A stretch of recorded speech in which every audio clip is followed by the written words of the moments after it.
Retour des vraies voix avec Philippe Bilger, Françoise Degois et Jean Dorido. Il y a 3 mois, Kaboul tombait aux mains des talibans. Aujourd'hui a lieu un colloque à l'Assemblée nationale, colloque intitulé « Les talibans, leur idéologie et les défis qu'ils nous lancent » où participent de nombreuses personnalités. Nous sommes en compagnie de Frédéric Ancel qui en a donné le coup d'envoi, docteur en géopolitique et auteur d'un excellent livre, Atlas des frontières, publié chez Autrement. Frédéric Ancel, bonsoir. Bonsoir. Le département d'État et Jean-Yves Le Drian nous avait parlé il y a 3 mois de talibans inclusifs. Est-ce qu'on en est là? Les talibans Ils sont devenus féministes et gay-friendly pendant qu'on y est? Non, je pense qu'on a peut-être été un tout petit peu optimiste, peut-être un petit peu beaucoup. En même temps, ce n'était pas totalement idiot de tenter de leur faire comprendre à ces néo-talibans, si tant est qu'ils soient réellement néo quelque chose, que de toute façon, sans une aide internationale à minima, eh bien, leur pays, enfin leur population connaîtrait un état de famine. Or, un état de famine, ça signifie quoi? Ça signifie des révoltes. Et les talibans, croyez-moi qu'après 20 ans de guérilla, ce qui est pas facile, hein, ils ont pris des coups en 20 ans quand même, hein.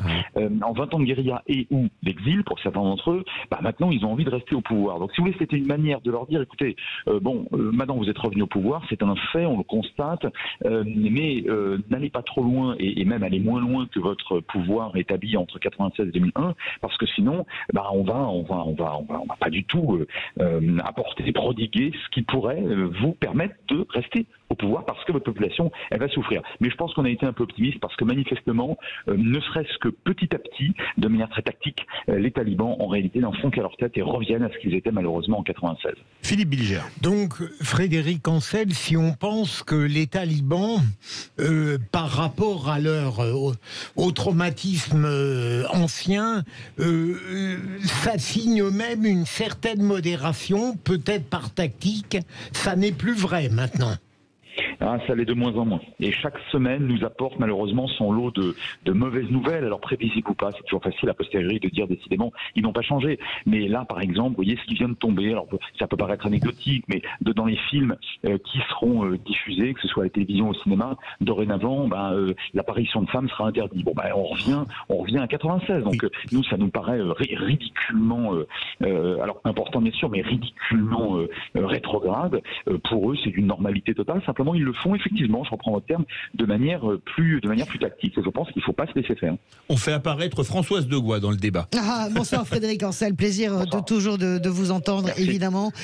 Moi j'ai une question, évidemment, personne n'a cru à ces talibans inclusifs, il faut être fou. D'ailleurs, ce n'était pas Jean-Yves Le Drian, si vous en souvenez bien, le premier à l'époque. Hervé Morin, ministre de la Défense, avait utilisé cette idée sur le taliban modéré, le concept de taliban modéré. Donc moi je suis d'accord avec vous, ne pas se laisser prendre. Après, la question que l'on se pose tous, c'est est-ce que finalement Kaboul est en train de redevenir, l'Afghanistan, un sanctuaire et l'arrière-base de groupes évidemment djihadistes, même s'ils se détestent entre eux, qui vont venir nous frapper? C'est juste ça la vraie question en fait. Frédéric Ancel. Alors non, et de ce point de vue-là, je serais réellement, alors pas optimiste, mais réaliste, pour une raison assez simple. C'est que au fond, les talibans ne sont pas réellement des djihadistes. Ça c'est vrai, bien sûr, c'est pas. Voilà, vous savez, voilà, c'est ça. Oui, bien sûr, il y a une nuance. Voilà, ce sont plus des islams nationalistes, si vous voulez. Oui. Alors nationalistes, en même temps, l'idée de nation en Afghanistan, ça ne veut rien dire. Mais vous m'avez compris, en fait, ce sont des locales islamistes.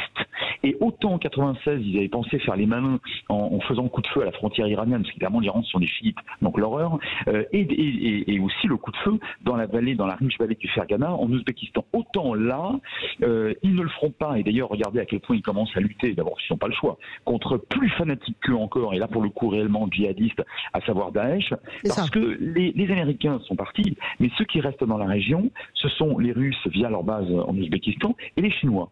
Et les talibans sont des fanatiques, mais pas tous des imbéciles. Et ils savent très bien que les Chinois n'auront strictement aucun humour. Et il y a une frontière de 76 km entre les deux pays.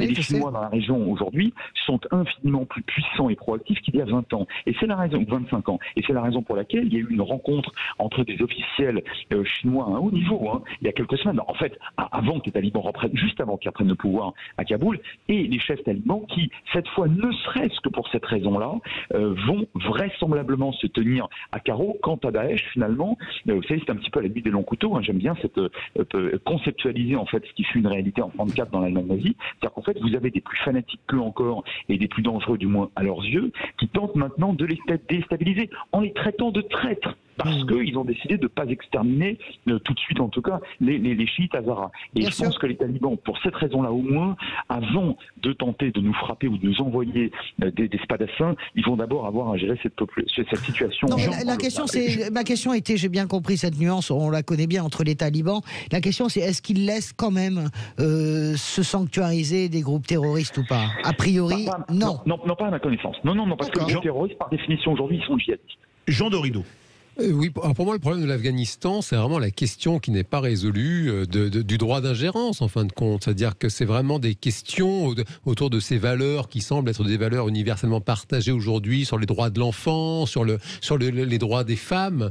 Et c'est toute la question de un État souverain a-t-il le droit d'enfreindre des droits fondamentaux universels? Et jusqu'à maintenant, il n'y a pas d'entente supranationale suffisamment forte et indiscutable pour faire respecter des droits qui, me semble-t-il, sont absolument fondamentaux. Et donc, ce qui est effrayant, c'est de voir le traitement des enfants en Afghanistan, notamment des petites filles. On voit des situations absolument sordides. Et donc, la question, voilà, c'est est-ce qu'on accepte de laisser faire parce que chaque État est souverain et finalement on s'en lave les mains, ou est-ce qu'on continue quand même de travailler à l'idée d'une construction, d'une entente supranationale pour faire en sorte qu'il y ait quand même un minimum pour l'humanité sur cette terre. Frédéric Ancel. Alors, je vais voir d'abord, je partage totalement le présupposé humaniste et universaliste qui est le vôtre. Le problème est le suivant, qui est le on dans votre phrase? Quand vous dites à plusieurs reprises, est-ce qu'on laisse faire, est-ce qu'on est prêt à... Qui peut je vais vous dire, si c'est l'Organisation des Nations Unies, alors là vous oubliez tout de suite, parce qu'en réalité on est sur un forum ou un cénacle assez classique, voire très classique dans les relations internationales depuis la haute antiquité, des rapports de force. Et vous imaginez bien qu'aujourd'hui, la Chine et d'ailleurs la Russie ne vont en aucun cas, notamment depuis l'épisode libyen où ils considèrent qu'ils ont été trahis à l'époque, en aucun cas nous permettre à nous autres occidentaux, qui que nous soyons d'ailleurs, parce que c'est l'Occident uni, ça n'existait pas, enfin globalement à des États extérieurs, d'entrer de nouveau, de faire de l'ingérence dans cet État afghan qui d'ailleurs n'a d'État que le nom. Mais là, si vous voulez, c'est le frein, enfin, c'est la limite en réalité du fonctionnement et de l'exercice de l'ONU. Mais ça, je vais vous dire, c'est ce qu'ont voulu les grandes puissances en 1945. J'ai presque envie de dire que par un faux paradoxe, l'ONU finalement fonctionne très bien dans la mesure de ce qu'on lui a donné, ou dans le cadre de l'exercice qui a été le sien depuis 1945. Donc malheureusement, là-dessus, je vais être extrêmement pessimiste. Non, on n'interviendra pas directement. Oui, non, enfin, moi je vous rejoins à 400%. Maintenant, voilà, le on, sans doute qu'il y a quelque chose autour de l'Europe qui porte, enfin, qui est censé porter justement des valeurs humanistes. Et puis effectivement, cette notion d'Occident qui est très discutable. Maintenant, voilà, c'est un fait qu'il y a quand même des valeurs qu'il est possible d'envisager comme étant des valeurs universelles, mais c'est toute une question, bien sûr. Oui, vous avez raison, mais pour pouvoir créer, pardon, je le dis d'un mot, pour pouvoir créer des normes et défendre des valeurs, il faut être fort. Et il faut assumer la force et l'endurance. Je vais vite parce que la réalité qui se pose, la plus concrète, c'est la famine en réalité.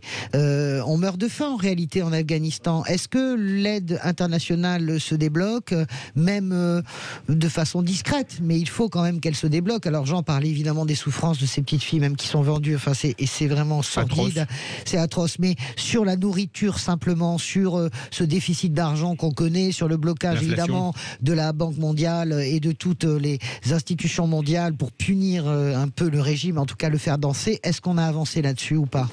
Non, on n'avance pratiquement pas parce que le problème est toujours le même. On dit aux talibans, écoutez, on veut bien laisser rentrer, débloquer des fonds et laisser rentrer l'aide alimentaire. Les talibans disent, attendez, nous maintenant on est souverains, donc nous on va distribuer. Donc vous nous donnez d'abord les fonds. Or on sait très bien ce qui se passe. Lorsque vous donnez à ce type de fanatiques des fonds, évidemment, d'abord, alors effectivement, ils les redistribuent, mais exclusivement à ceux parmi leurs spadassins et les chefs de clan qui leur font directement allégeance. Autrement dit, ils le donnent de manière extrêmement parcimonieuse à la population, mais à l'extrême limite pour qu'elle ne se révolte pas, à la limite de l'inanition. Le reste, ils le gardent pour eux, et puis ils construisent des armes, et ils construisent, comme dirait Coluche, de la drogue. Et ils font pousser des chèvres. Donc si vous voulez, là, c'est extrêmement problématique, parce que si on ne le fait pas de notre côté, et là, vous intervenez de manière très juste, si on ne le fait pas, on pourra s'auto-accuser ensuite d'avoir laissé dans un état épouvantable, oui, c'est ça, une population... qui meurt de faim, vraiment, qui meurt de faim. C'est à peu près insoluble.